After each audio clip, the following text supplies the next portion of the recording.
लाडक्या बहिणींना येत्या काही ह्या 7-8 दिवसामध्ये बँक खात्यामध्ये पैसे यांना मिळणार अशी घोषणा केली मुख्यमंत्र्यांनी।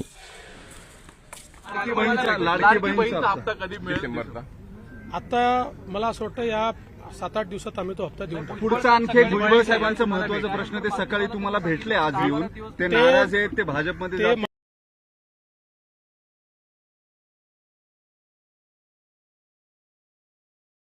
मला भेटले आणि भेटल्यानंतर भुजबळ साहेबांनी तुम्हाला ब्रीफ केलेलं आहे, आमची काय चर्चा झालेली आहे। वेगळ्याने ब्रीफ करायची आवश्यकता नाही। भुजबळ साहेब आमच्या महायुतीचे एक प्रमुख नेते आहेत आणि तिन्ही पक्ष, मग ते अर्थातच राष्ट्रवादीचे आहेत म्हणून तिथे त्यांचा सन्मान आहेच, पण आमच्या तिन्ही पक्षाच्या नेत्यांच्या मनात त्यांच्याबद्दल सन्मानाची भावना आहे। महायुतीच्या विजयामध्ये त्यांचा देखील एक महत्त्वाचा वाटा राहिलेला आहे आणि स्वतः अजितदादा देखील त्या ठिकाणी त्यांची चिंता करतात।